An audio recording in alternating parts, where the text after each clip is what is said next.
거룩하신 하나님 아버지, 은혜를 감사합니다. 오늘도 하나님께서 우리와 함께 하시며 은혜 주심을 믿고 이곳에 모였습니다. 하나님께서 주시는 은혜를 풍성히 누리는 이 시간이 되게 하여 주시옵소서. 감사드리며 예수님 이름으로 기도드립니다. 아멘. 하나님 말씀 빌립보서 1장입니다. 빌립보서 1장, 오늘은 1절 2절 말씀을 함께 보겠습니다. 신약성경 317쪽입니다.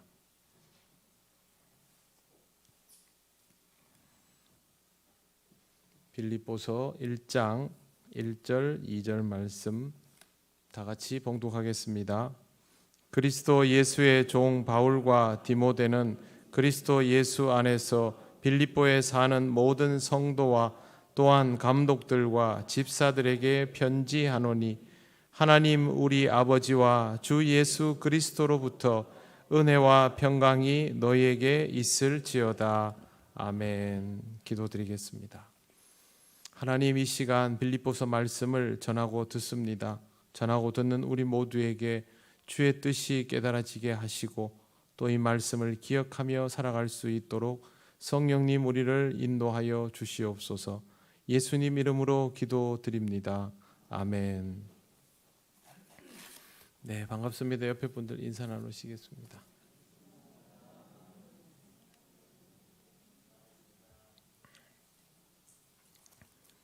네, 오늘 말씀 첫머리에는 그리스도 예수의 종 바울과 디모데는 이렇게 시작이 되고 있습니다. 그리스도 예수의 종이라고 바울이 자신과 디모데를 표현하고 있는데, 이 호칭은 매우 의도적으로 붙이는 호칭입니다. 바울은 빌립보 교회를 세운 사람으로서 두말할 것도 없이 매우 많은 초대교회의 영적 지도자이죠. 이런 바울이 빌립보 교회 앞에 자신을 소개할 때 그리스도의 종이라고 굳이 밝히는 것은 자신의 정체성이 모두 그리스도를 섬기는 일, 그리스도에 의해서 인도받는 일로 이루어지기 때문에 그렇게 하는 것입니다. 바울이 아무리 교회를 많이 세우고 많은 사람들을 복음으로 인도하는 훌륭한 지도자라고 해도 그의 실체는 종입니다. 이것은 어떤 경우에도 달라지지 않는 바울의 근본인 것입니다. 이스라엘의 왕은 만인지상의 존재이지요. 하지만 이스라엘의 왕은 왕위에 오를 때 반드시 제사장을 통하여 하나님께 기름 부음을 받습니다. 그 말은 하나님으로부터 위탁받은 자라는 뜻이죠. 즉 하나님이 시키는 대로 해야 하는 사람이라는 뜻입니다. 지배자라 할지라도 누군가의 종이라면 그 사람의 지배력은 자신의 것이 될 수 없습니다. 사실상 그 사람을 지배하는 이의 것이 됩니다. 종이라는 말은 그런 뜻입니다. 바울이 판단하고 행동하는 모든 것의 결정권은 하나님 아버지 또 주 예수 그리스도에게 있습니다. 물론 그리스도는 지금 이 땅에 계시면서 바울을 손으로 직접 다루는 그런 분이 아니십니다. 그럼에도 불구하고 바울이 그리스도의 종인 것은 그가 영이신 그리스도를 주인으로 섬기며 살아가기 때문입니다. 또한 그리스도의 말씀이 그의 삶에 이미 선명한 기준이 되어 있기 때문이기도 합니다. 그리스도의 종이라는 것은 바로 그런 의미입니다. 영이신 그리스도를 주인으로 모시고 살며 그리스도의 말씀이 그의 삶에 가장 선명한 기준이 되어 있는 것, 이렇게 이해하시면 됩니다. 하나님의 일을 하는 사람은 이 부분이 우선되어야 합니다. 그런데 하나님의 일은 바울이나 디모데 같은 사람만 하는 것이 아니라 그리스도인이라면 누구나 해야 하는 것이 하나님의 일입니다. 우리는 다 주님의 종이죠. 주님의 종이라는 말이 교회의 목회자나 또 교회의 몇몇 지도자들에게만 붙여지는 그런 표현이 아닙니다. 우리 모두에게 그렇게 붙어있는 표현입니다. 내가 예수를 믿고 주님이라고 부르는 순간부터 나는 종이 되는 것이죠. 그렇기 때문에 종이라는 사실을 항상 잊지 말아야 합니다. 여러분이 평생을 살아가면서 기억해야 될 중요한 몇 가지들 있지 않습니까? 내가 누구라는 것에 대한 자기 정체성에 관한 것들이죠. 나는 어떤 집에서 태어났고 어떤 사람이며 어떤 의식을 가지고 있고 어떤 뜻을 품으며 이런 것들이죠. 그 중에 제일 중요한 게 뭐냐면 우리는 그리스도인이라는 것, 그리고 그것은 곧 주님의 종을 뜻한다는 것. 이 두 가지를 기억을 하십시오. 내 인생의 주인이 내가 아니라는 생각을 매일 하지 않으면 이게 어려울 수밖에 없습니다. 학창 시절에 여러분 다 공부 잘하고 싶죠. 그런데 학창 시절에 공부를 잘하는 사람과 공부를 잘하지 못하는 사람의 제일 큰 차이는 뭐냐면요. 공부를 잘하는 사람은 공부를 당연히 해야 된다고 생각하고 공부를 잘 못하는 사람은 어떻게 하면 공부를 좀 안 할 수 있을까를 생각합니다. 매일 그걸 의식하지 않는 것이죠. 그런데 또 그런 사람은 노는 건 매일 하고 싶어 하죠. 신앙생활도 똑같습니다. 신앙생활이 매일매일 나를 쳐서 복종케 하는 일이어야 하는데 언제까지만이라고 하면 그 사람은 얼마 못합니다.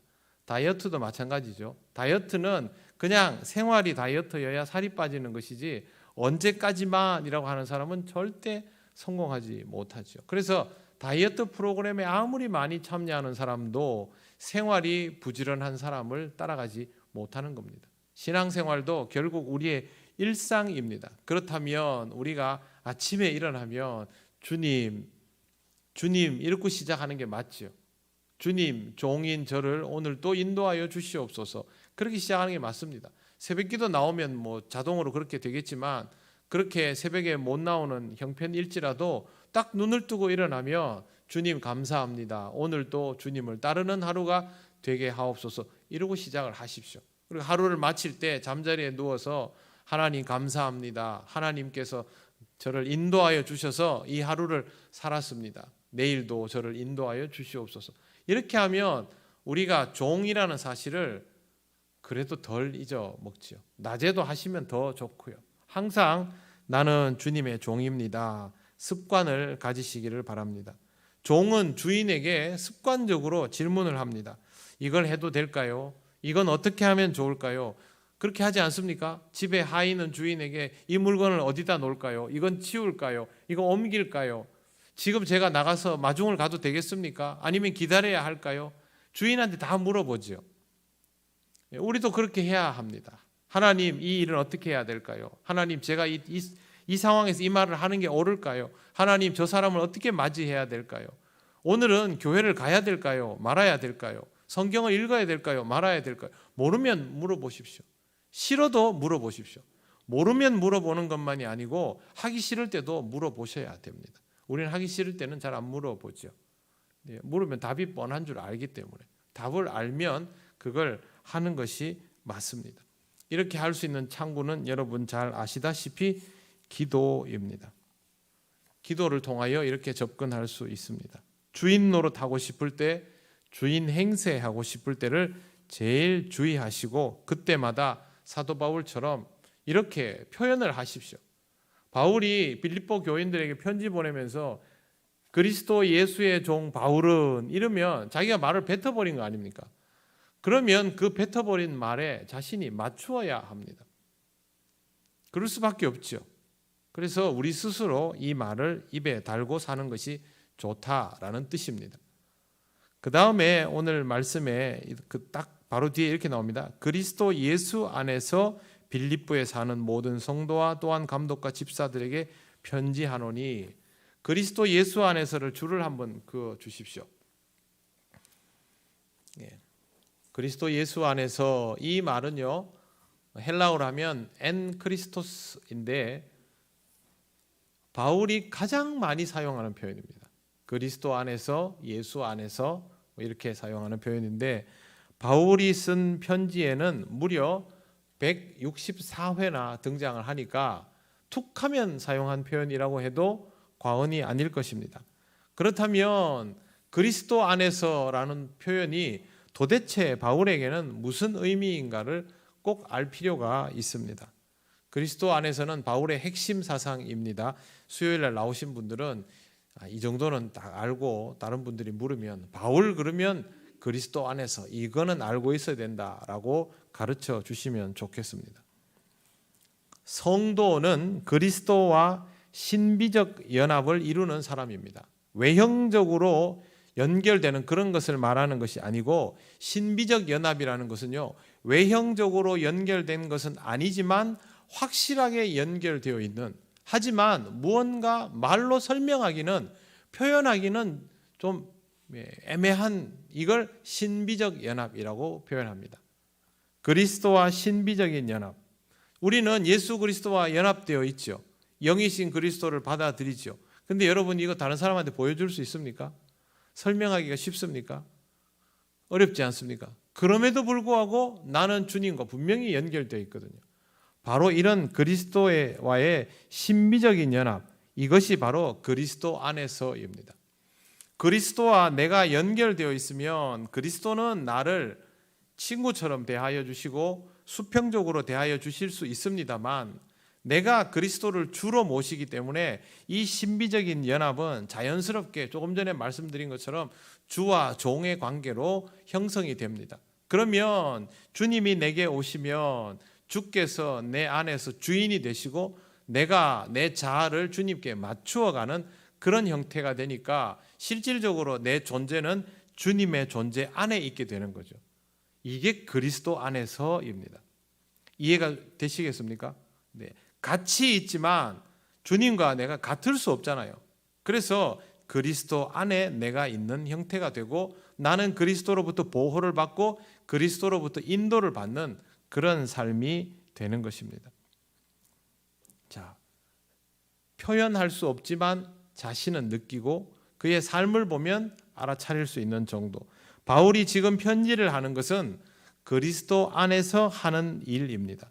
그리스도와 바울이 연결되어 있기 때문에, 그리스도와 바울이 연합되어 있기 때문에 빌립보 교인들에게 편지를 하는 것이고, 빌립보 교인들도 바울에게 지대한 관심을 가지고 바울의 형편을 살피고 바울을 위하여 중보하고 바울에게 필요한 것들을 재정적으로 지원하는 것도 다 그리스도로 인하여 시작됐고 그리스도 안에서 하는 일입니다.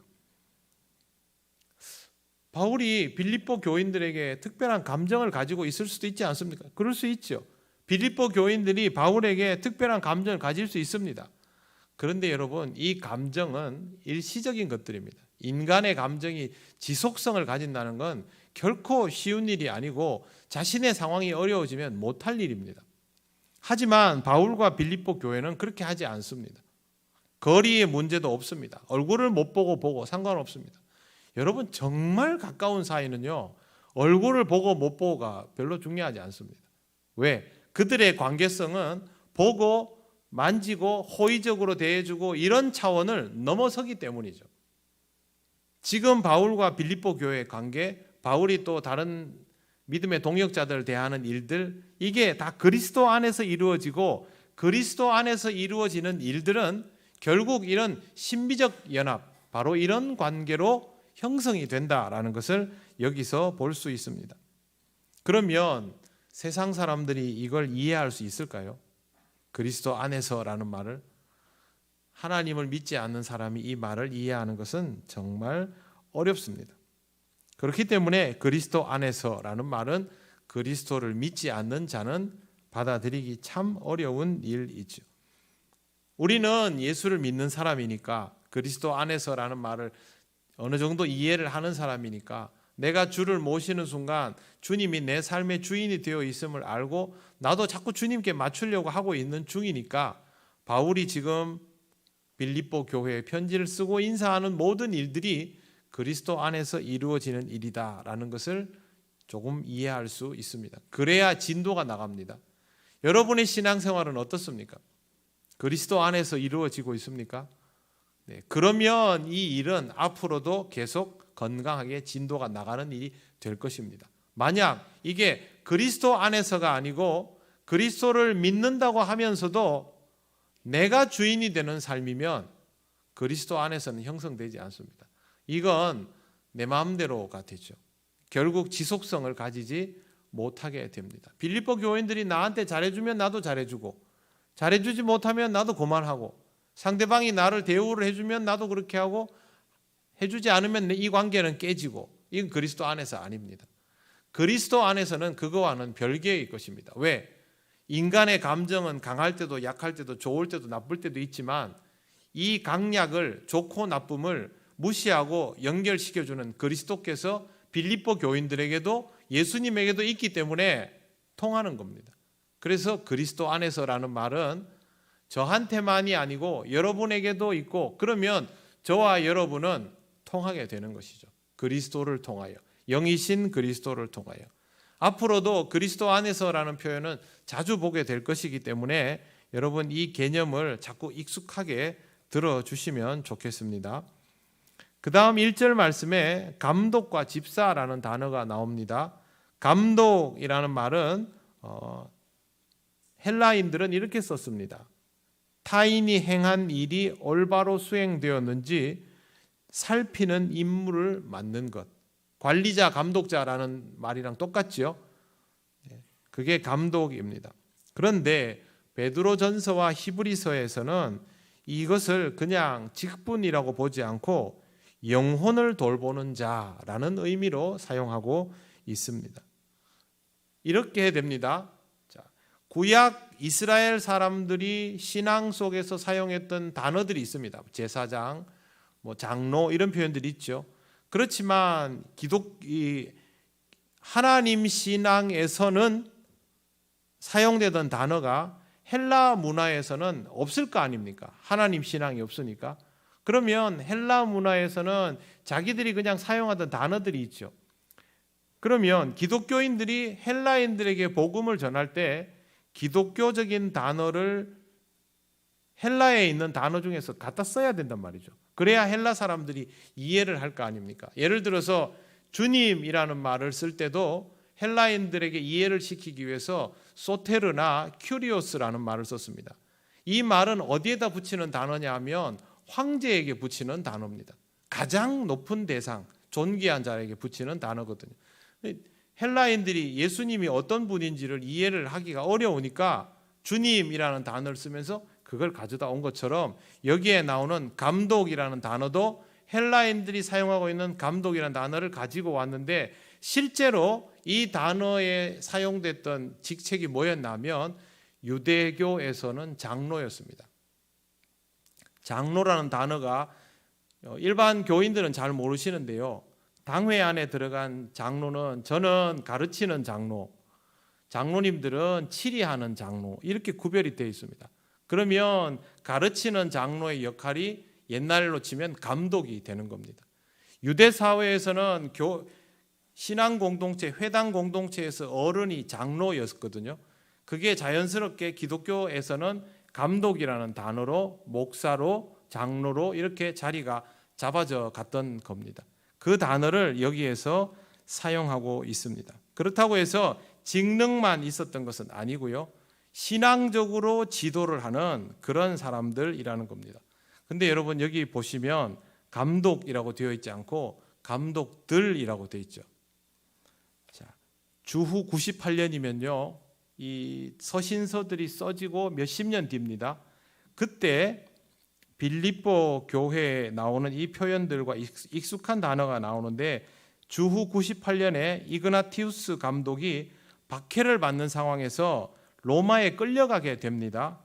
이 감독은 어느 지역 교구입니다. 교구. 우리 왜 교회 안에 교구가 아니고 예루살렘 교구 그러면 예루살렘 지역 전체 이스라엘 유대 땅 전체, 안디옥 교구면 안디옥 영역 전체, 알렉산드리아 교구면 이집트 지역 이렇게 굉장히 큰 지역을 교구라고 불렀는데 이 교구를 대표하는 지도자였는데 이 사람이 편지에서 뭐라고 됐냐면요.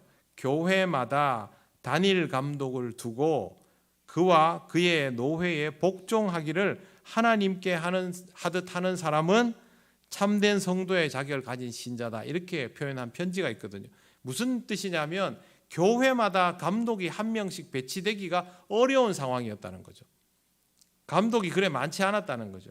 그런데 빌립보 교회에 편지를 하면서 바울이 감독들이라고 하고 있습니다. 그 말은 빌립보 교회가 주변에 막 세워진 교회들을 관리 감독하는 역할을 했다는 걸 알 수 있는 거죠.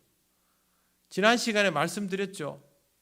바울이 교회를 세우고 빌립보 교회를 세우고 전도 여행을 떠나고 3차 전도 여행을 갔다가 돌아와서 잡혀가지고 송환되고 해서 이 편지를 받은 것이 약 10년 정도는 걸렸을 거로 본다 하는데, 빌립보 교회는 그 10년 동안 교회가 그만큼 성장했다는 겁니다.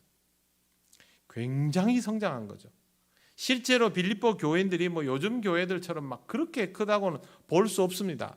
이 당시에 그리스도인들은 지금처럼 그런 구성이 아닙니다. 지금은 교회, 예를 들어서 뭐 우리 교회 교인들 중에 신앙생활 열심히 하는 사람 몇 퍼센트, 또 그냥 적당히 하는 사람 몇 퍼센트, 이름만 걸쳐놓은 사람 몇 퍼센트, 보통 교회들이 그렇게 분류를 하지 않습니까? 초대교회는 그런 게 없죠. 왜? 목숨 걸고 신앙생활 해야 되니까 교회 나오는 사람들은 전부 지금 이 시대 교회에서 정말 신앙생활 열심히 하는 그런 모습들이었다는 거죠. 그런 사람들이 모여서 숫자가 많지 않지만 자기들이 성장하면서 교회에서 직분을 받고 자라면서 바로 주변에 있는 작은 교회들을 세워나가고 그 교회들을 지키는 것이죠. 우리 교회도 옛날에 교회들이 세워지면 그쪽으로 여러분들 예배드리러 가고 하셨지 않습니까? 그런 일들을 빌립보 교회가 했던 것이죠. 그 말은 그만큼 그들이 하나님 앞에서 최선을 다해서 신앙생활을 했다는 겁니다. 뒤에 나오는 집사라는 표현도 마찬가지 의미가 있습니다.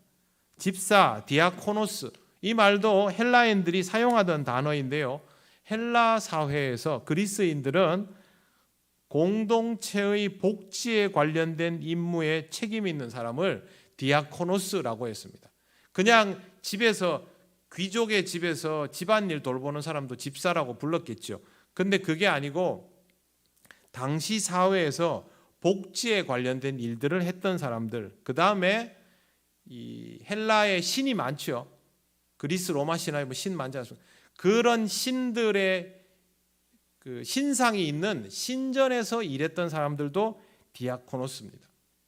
한마디로 말해서 사람에게 봉사하고 신에게 봉사하는 존재, 이게 디아코노스의 원래 의미였는데, 초대 교회가 교회 안에서 사람도 섬기고 하나님도 섬기는 사람을 세우고, 그러면 그 이름을 이걸 붙이는 게 딱 적용이 맞구나 해서 디아코노스를 붙인 겁니다. 여러분 교회에서 집사 그러지 않습니까? 집사님 이렇게 부르면 그게 영어로 디콘입니다. 디콘. 디콘이 헬라어로 하면 디아코노스, 똑같은 말입니다. 즉 교회에서의 일꾼, 집사라는 말, 성경에 나오는 집사는 안수 집사이지만 뭐 집사란 이름 자체가 똑같습니다. 하나님을 섬기고 사람을 섬기는 일 하는 사람이 바로 교회의 집사입니다. 여러분이 교회에서 집사로 재직을 하시면 내가 해야 될 일, 하나님을 섬기는 일, 사람을 섬기는 일, 일꾼입니다. 일꾼. 그래서 제가 처음에 그리스도인은 일을 해야 된다라고 말씀을 드린 겁니다.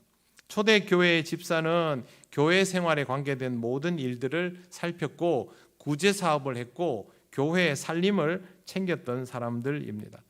교회에서 살림을 맡긴다고 하는 건요, 신앙이 없는 사람에게는 맡길 수 없습니다. 세상에 어느 교회가 경제적으로 여유를 가진 교회가 어디에 있겠습니까? 특히 초대교회는 전부 다 형편이 넉넉지 않았죠. 그 넉넉지 않은 형편에 주님 오실 그날까지 한 곳이라도 복음을 더 전하기 위해서 본인들이 헌금을 해가지고 그 재정을 가지고 지역마다 작은 교회들을 세워나가고, 그 교회들이 아직도 힘이 없으니까 빌립보 교회에서 재정을 어렵게 모아가지고 그 교회들을 도우면서 자신들이 감독의 역할을 자처했을 거 아닙니까? 분명히 힘든 삶이었죠. 그런 일들을 맡았던 사람들이 집사입니다. 집사들이 이런 재정들을 모아가지고 이 재정으로 여기는 어느 지역의 교회에다가 보내고 여기는 어느 지역 교회에 보내고, 이 지역에서 선교사가 와가지고 있으면 그를 돕고 막 이런 일을 하면 감독들이 이제 그 재정을 들고 교회에 가서 거기 가서 성경 공부를 하고 교회를 지도하고 이렇게 역할을 한 것이죠. 그러면 빌립보 교회는 모교회가 되는 것이고 주변에 있는 교회들이 그렇게 하나둘 세워져 간 겁니다. 지난 시간에 말씀드린 것처럼 통영에 있는 충무교회, 부산의 부산진교회, 수영로교회, 대구의 대구제일교회, 서울의 정동교회, 세문안교회, 이런 역할들이 다 옛날에 그렇게 했던 교회들이죠. 여러분, 이렇게 교회가 많아지는 데에는 그냥 무슨 전염병 퍼지듯이 가만히 있으면 교회가 퍼진 게 아니고요. 각각의 교회들이 최선을 다해서 주변에 한 교회 한 교회를 세우면서 복음을 전했던 일들이 있었기 때문에 그게 가능했던 것입니다. 일꾼들이 없었으면 불가능한 일이죠.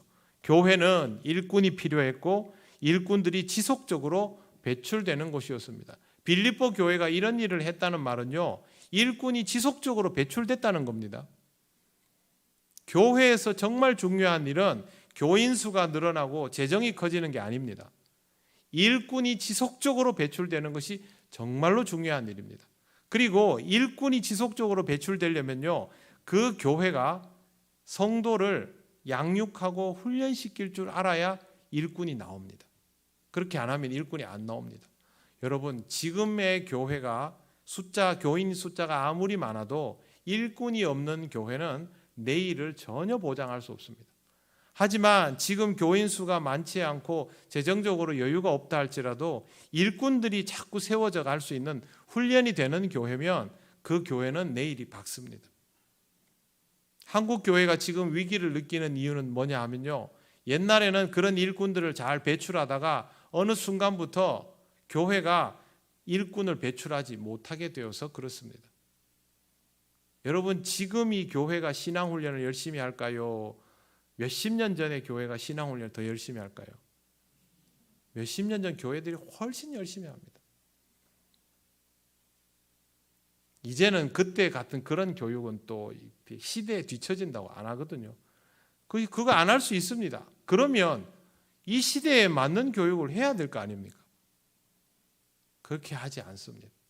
그리고 그리스도인들도 교인들도 스스로 내가 신앙적으로 훈련받아야 된다는 생각 자체를 잘 하지 않습니다. 그게 지금 이 시대에 가장 큰 문제가 되어 있는 것이죠. 꼭 기억하십시오. 교회는 일꾼을 배출해내는 것이 정말 중요하고 저와 여러분이 교회의 일꾼이고 우리는 교회를 통해 신앙을 가졌고 교회를 통해서 신앙적으로 성장해 왔기 때문에 앞으로도 계속 훈련받고 연단받으면서 성장해 나가야 됩니다. 여러분이 요구를 해야 됩니다. 내가 뭘 공부하고 싶다. 나는 뭐가 궁금하다. 나는 이걸 배우고 싶다. 그렇게 요구할 정도가 된다면 더 바랄 것이 없죠. 그리고 또 한 가지, 교회 안에서 일들을 찾으셔야 됩니다.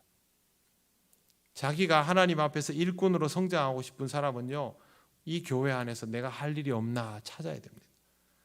그렇게 하실 수 있다면 여러분은 이 교회를 통하여 누구보다 더 잘 성장하는 사람이 될 수 있습니다. 그리스도인은 얼마만큼 성장해야 될까요? 끝이 없습니다. 하나님 부르시는 그날까지. 몸은 날로 쇠하겠죠. 겉사람은 후패하나 속사람은 그렇지 않으니 상관없습니다.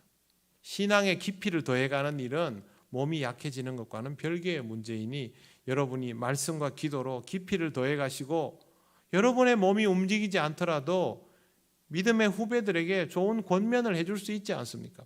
신앙의 지도는 그렇게 할 수 있습니다. 그렇기 때문에 교회가 성장하고 내가 성장하고 그렇게 하면서 함께 더 긍정적인 모습으로 나아갈 수 있는 공동체가 되어야 한다라는 생각을 꼭 하시기를 바랍니다. 우리가 같이 그런 소망을 가지고 앞으로도 살아갈 필요가 있습니다. 자, 그 다음에 하나님 2절 보시면요, 하나님 우리 아버지와 주 예수 그리스도로부터 은혜와 평강이 너에게 있을지어다. 오늘 제가 이 첫 인사를 여러분에게 굳이 소개하는 이유는 여기에 나오는 단어의 중요성 때문입니다. 처음에 나오는 말이 은혜입니다. 은혜는 인간의 행위와 관계없이 하나님으로부터 값없이 주어지는 선물이 은혜입니다. 은혜는 카리스라고 합니다. 카리스마가 있다라는 말 들어보셨죠? 네, 그게 뭐 눈에 힘을 주고 기가 세고 이런 게 아니고 카리스마라는 것은 하나님이 주시는 은총에서부터 나온 말입니다. 인간에게는 없는 것이 하나님에게서 부여되면 그게 은혜라는 것이죠. 카리스라는 말은 원래 기쁨, 즐거움, 유쾌함, 사랑스러움, 좋은 말은 여기 다 의미가 될 정도로 카리스는 정말 좋은 단어입니다. 그런데 바울이 은혜라는 말을 사용할 때 분명한 의도를 가지고 사용합니다. 뭐냐 하면 예수께서 우리를 위하여 십자가에 죽으심으로 우리를 구원하여 주신 것, 이걸 말할 때 은혜라고 합니다. 구원의 은혜. 바울은 은혜와 평강이 있을지어다 그러면 그냥 우리는 은혜라는 말을 그렇게 쓰잖아요. 하나님이 나한테 우리 집에 이것도 주셨고 우리 애한테 이런 일도 하게 하셨고, 은혜 맞죠? 근데 이건 궁극의 은혜는 아니죠. 일상 속에서 우리가 한계를 느꼈던 작은 순간들 속에 주어지는 은혜인데, 그게 아니라 바울이 말하는 은혜는 구원의 은혜입니다. 여러분, 우리가 우리 자신을 구원할 수 있습니까? 내가 내 가족을 구원하거나 내가 다른 사람 구원할 수 있습니까? 절대 불가능하죠. 절대 구원할 수 없습니다. 다른 이로서는 구원을 얻을 수 없지 않습니까? 그런데 천하 인간에게 구원을 주신 하나님께서 그 구원을 주신 이름 예수 그리스도를 우리에게 경험하게 하셨잖아요. 이게 절대적인 은혜입니다. 바울이 말하는 은혜는 이겁니다. 그래서 여러분, 바울이 은혜와 평강이 너에게 있을지어다 이렇게 말하면 이거는 구원의 은혜를 말하는 것이구나, 그렇게 이해하시면 됩니다. 우리는 하나님의 은혜 그러면 일상 속의 은혜들을 생각하게 되는데, 근데 여러분, 이 일상 속의 은혜도 우리가 구원받지 못하면 쓸모없습니다. 우리는 예수 그리스도를 통하여 십자가의 보혈로 구원받은 사람들입니다. 새 생명을 누리는 사람들이고, 새 생명을 누리고 있다라는 것을 주님께서 일상의 소소한 은혜들을 통하여 확인케 해주시죠. 절망 속에 주저앉지 않게 하시고, 포기하지 않게 하시고, 새 힘 주시고 위로하여 주시죠. 우리는 생각하기를 하나님이 늘 내 편만 들어주고 위로해 주시고 뭐든 잘 되게 그러면 좋겠지만, 사실 여러분, 그런다고 해서 우리 영적 상태가 좋아지는 건 절대 아니거든요. 우리가 그렇게 착하지 않거든요. 그럼에도 불구하고 우리는 구원받았지 않습니까? 그 구원의 은혜를 잊지 말아라 하는 겁니다. 구원의 은혜를 다르게 표현하면 뭐냐 하면요, 하나님이 우리에게 오셔서 우리와 함께하여 주심으로 일어나는 사건입니다. 그래서 은혜는 하나님이 우리에게 혜택을 주시는 사건인데, 그 혜택의 궁극은 예수님께서 이 땅에 오시는 것, 다르게 말하면 하나님이 우리에게 오시는 것이죠. 그러면 이게 뭐가 되면 하나님이 우리와 함께 하시는 것입니다. 즉 은혜는 하나님이 우리와 함께 하시는 것입니다. 그러면 평강이 무엇이냐? 평강은 히브리 말로는 샬롬입니다. 샬롬인데 헬라 말, 그리스 말로는 에이레네입니다. 샬롬이라는 단어가 원래 있지만 유대인들이나 이 단어를 알지, 이 단어를 헬라 사람들, 로마인들에게 이해시키기가 어렵지 않습니까? 그때 가져다 온 단어가 에이레네인데, 에이레네는 뭐냐 하면요, 전쟁의 소용돌이와 혼란의 상태에서 벗어나서 평온함을 누리는 것이 에이레네입니다. 이렇게 이해를 시킨 거죠. 기독교인들이 그리스 로마 사람들에게 샬롬이 뭐냐라고 물으면 이렇게 에이레네라는 단어를 써서 이해를 시킨 겁니다. 전쟁의 상태에서 평온을 누리는 것. 여러분, 인생은 전쟁입니까? 아닙니까? 인생은 전쟁이죠. 그죠? 네, 맞습니다. 인생은 나와의 전쟁, 너와의 전쟁, 누군가와의 전쟁, 무언가와의 전쟁, 욕심과의 전쟁, 한계와의 전쟁, 공포와의 전쟁. 인간은 평생을 그렇게 살아갑니다. 상대가 외부에 있건 내 안에 있건 또 다른 나이건 어떤 장벽이건 한계이건 상관없이 인간은 전투 중입니다. 그리고 또 있습니다. 인간은 항상 선과 악의 갈등 사이에 끼어서 그 전투 속에서 벗어나지 못하는 존재입니다. 그러니 평안할 수가 없죠. 이런 상태에서 평안을 누리게 되는 것, 그게 바로 평강입니다. 전쟁은 무섭습니다. 어른들 얘기를 들어보면 월남전이나 6.25 때 실제로 전쟁할 때 훈련받은 병사라 할지라도 참호에서 머리를 내지 못하고 총구를 하늘로 해서 열심히 총을 쏘고 그렇게 했다고 합니다. 너무 무섭기 때문에. 그게 바로 전쟁의 공포이죠. 이런 공포에 휩싸여 있던 군인이 종전을 맞이하게 되면 그 평화는 말로 표현할 수 없는 것이죠. 일평생 전쟁만 하면서 살았던, 인생 자체가 전쟁이라고 생각하고 있던 사람이 평안을 맞이하게 되면 그보다 더 행복할 수 없는 겁니다. 그러면 전쟁이 끝나면 평화가 오겠죠. 근데 여러분 조금 전에 답을 주셨죠. 인생의 전투가 끝납니까? 끝나지 않지요. 그럼 어떻게 평강을 누릴 수 있습니까? 우리는 하나님으로 인하여 평화를 누릴 수 있습니다. 전쟁이 끝나서가 아니라 그 전쟁 속에 하나님이 함께 하시기 때문에 죄로 가득한 인생들끼리 이 땅에 모여서 서로 죽이고 죽으며 고통을 주고받으며 아비규환의 삶을 살아가고 있는 이곳에 하나님이 친히 오셔서 우리를 위하여 죄를 짊어지고 십자가를 지시고 죽음으로 하나님이 우리와 함께 하시고 우리와 함께 죽으시고 부활하심을 보여주셔서 이 전쟁터에 하나님이 함께 계심을 알게 하고 느끼게 하고 받아들이게 해서 이 전쟁에 나만 있는 게 아니구나. 하나님이 나와 함께 하시고 나를 지키시고 나를 보호하시고 나를 인도하시는구나. 그때 샬롬이 되는 겁니다. 실제로 히브리 사람들이 말하는 샬롬은요, 내가 원하는 일이 이루어지는, 그래서 내 마음에 흡족한 상태가 아니라 하나님이 함께 하셔서 동요되지 않는 상태를 샬롬이라고 합니다. 에이레네와 똑같은 의미죠. 바울이 말하는 평강은 여러분이 원하는 일들이 다 이루어져서 숙제거리가 없는 그런 상태가 아니라 여러분의 인생에 아직도 전투가 많이 남아있고 숙제거리가 여전히 많음에도 불구하고 내가 하나님의 사람이 되었기에 하나님이 나를 지키시고 인도하시기에 동요하지 않는 것을 말합니다. 그게 평강입니다. 여호와는 나의 목자시니 내가 부족함이 없으리로다. 이게 여러분 다윗이 등 따시고 배부를 때 부른 노래 같습니까? 아닙니다. 등 따시고 배부른 사람은 이런 노래를 안 부릅니다.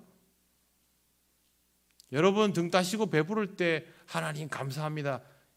그게 몇 번이나 나옵니까? 금방 잊어먹어버리죠. 그런데 오히려 우리는 어렵고 힘들 때 하나님을 찾고 하나님이 나와 함께 하심을 느끼면서 거기에서부터 하나님의 이름을 부르고 끝내는 하나님을 찬양하게 되지 않습니까? 그게 평강입니다. 여러분의 삶의 어려움들이 다 잘 해결되면 좋겠습니다. 저는 그렇게 기도합니다. 저도 사람이고 여러분도 사람이니까 우리가 뭐 교과서적으로는 어떻게 구하고 이렇게 말해도 똑같습니다. 저도 여러분의 삶이 평안하고 사업이 잘 되고 가족들이 다 건강하고 연로하신 분들이 아프지 않고 그렇게 기도합니다. 그럼에도 불구하고 이 기도를 잊지 않습니다.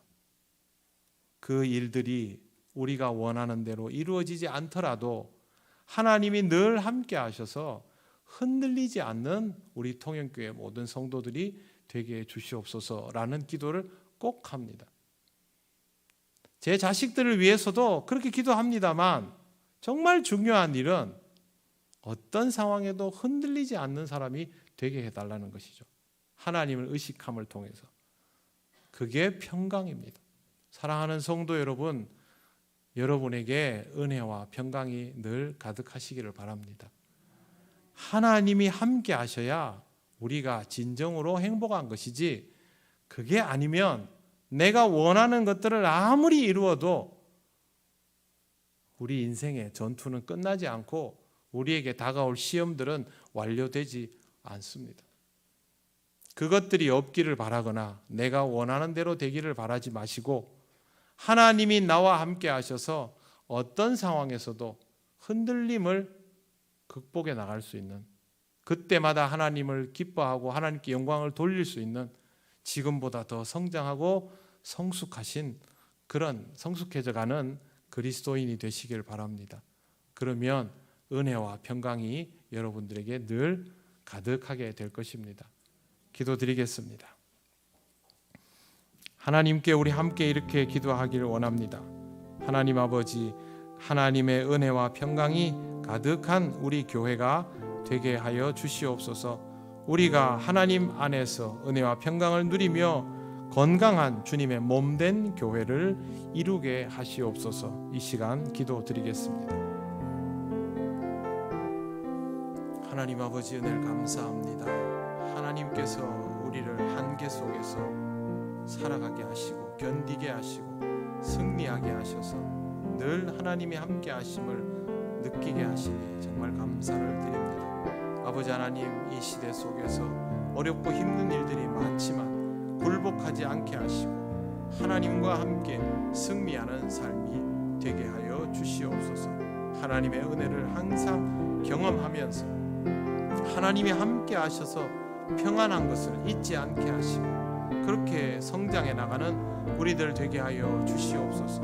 하나님, 우리 통영교회가 하나님의 은혜와 평강으로 날로 성장하며 하나님 쓰시기에 합당한 주님의 몸된 교회가 되기를 원합니다. 성령님, 매 순간순간 주님을 의식하며 살아가는 우리 교회가 되게 하셔서 정녕 주님을 기쁘시게 하는 신앙 공동체로 살아가게 하여 주시옵소서. 우리 모든 성도들 한 사람 한 사람을 하나님 눈동자처럼 지켜주셔서 주의 날개 아래 거두시고 평안을 누리게 하여 주시옵소서. 하나님 은혜를 감사합니다. 하나님의 은혜를 누릴 때마다 하나님과 함께 평강을 경험하는 우리 통영교회가 되기를 원합니다.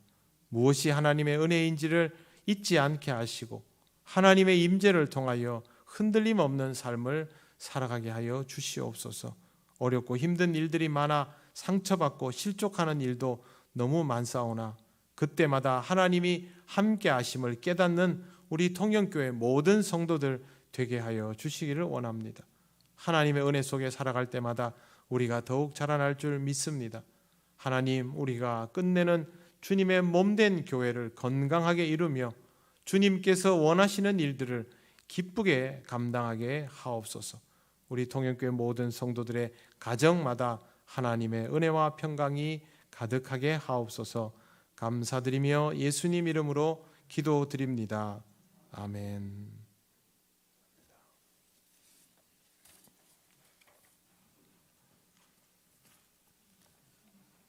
네, 교회 소식 전하겠습니다.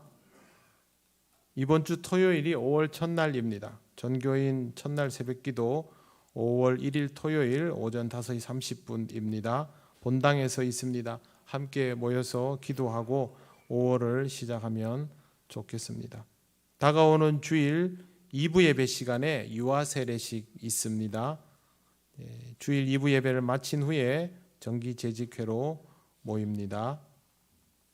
4월에 함께 나눌 기도의 제목 끝까지 기도해 주시고 건강한 신앙 습관으로 여러분의 영적 상태를 잘 관리하시기를 바랍니다. 다른 광고는 주보를 참조해 주시기 바랍니다.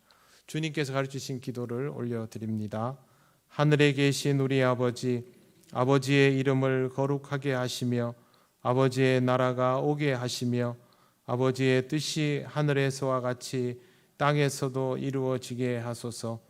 오늘 우리에게 일용할 양식을 주시고 우리가 우리에게 잘못한 사람을 용서하여 준 것 같이 우리 죄를 용서하여 주시고 우리를 시험에 빠지지 않게 하시고 악에서 구하소서. 나라와 권능과 영광이 영원히 아버지의 것입니다. 아멘.